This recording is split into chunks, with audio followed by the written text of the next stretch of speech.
Everyone, कैसे हैं आप सभी। स्वागत है आपका हमारे YouTube channel Goldy Story Point पर। आज की कहानी है बहू के मायके से अच्छी दिवाली नहीं आई। सबसे पहले आप सभी को दिवाली की हार्दिक शुभकामनाएं।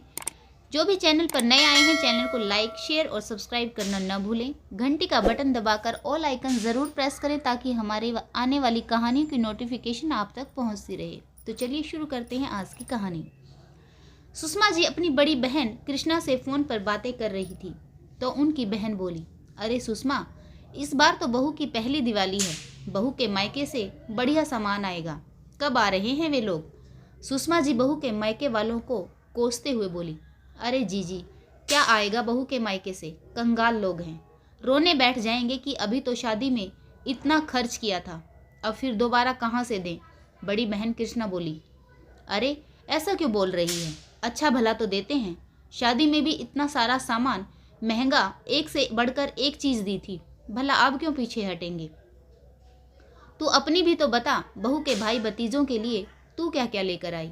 सुषमा जी बोली, कैसी बात करती हो दीदी, मैं क्यों लाने लगी उनके लिए कपड़े व गिफ्ट्स? हमारे यहाँ रिवाज थोड़ी ना है जो हम उनके मायके वालों को कपड़े देंगे।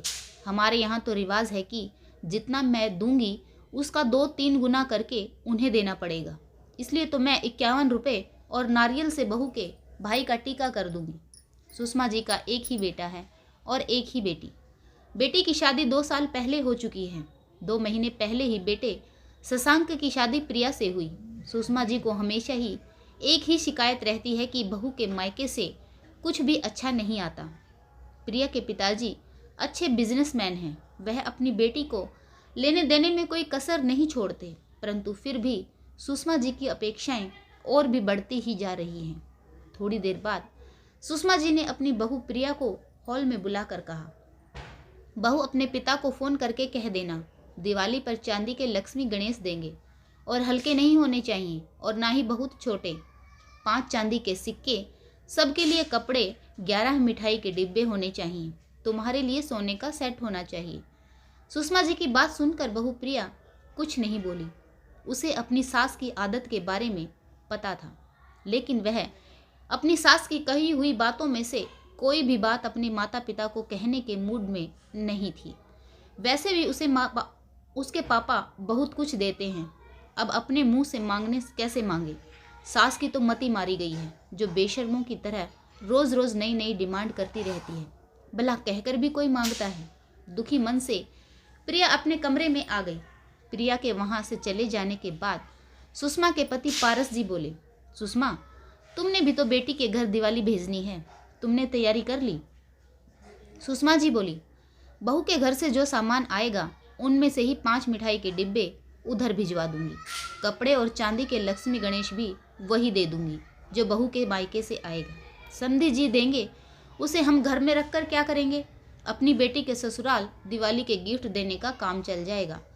पारस जी भी अपनी पत्नी की आदत से अच्छी तरह से वाकिफ थे। मन ही मन मुस्कुरा दिए और बोले, बहू के मायके से इतना कुछ मंगा रही हो तो तुमने भी तो अपनी तरफ से अच्छी तैयारी की होगी। बहू के भतीजे भतीजियों के लिए शॉपिंग कर ली तुमने? हमें भी तो दिखाओ तुम क्या क्या लेकर आई हो। सुषमा जी बोली, अजी हमारे यहाँ रिवाज कहाँ है? बहू के भाई की विदाई नारियल और 51 रुपये से कर दूंगी। सुषमा जी की बात सुनकर पारस जी हंसने लगे और बोले, सुषमा, भगवान का दिया हमारे पास सब कुछ तो है, फिर क्यों किसी से लेने की इच्छा रखती हो? समधी जी कभी लेन देन में कोई कमी नहीं छोड़ते, फिर भी अपने मुंह से क्यों मांगती हो? दिवाली खुशियां मनाने का त्यौहार है, लेन देन का नहीं। हमें अक्सर ही त्योहारों पर बहू के मायके से ज़्यादा सामान आने की इच्छा रहती है, लेकिन हम यह भूल जाते हैं कि उन्होंने अपने घर की लक्ष्मी हमें देकर सब कुछ तो दे दिया है। अब अपने मुंह से और क्यों मांगे? अब मुंह से अपने मांगने में हमें शर्म आनी चाहिए। उनकी जो मर्जी है वह दें। मुझे तुम्हारी यह बात बिल्कुल भी पसंद नहीं आती। तुम्हारी यह आदत बहुत खराब लगती है। तुम बहू के मायके से कुछ भी कहकर मत मांगा करो। क्या तुम भिखारी हो? मैं तुम्हारी हर इच्छा तो पूरी करता हूँ, फिर भी तुम खुद ही सोचो कि तुम्हारे मायके से कितना आता है और हम अपनी बेटी को कितना देते हैं।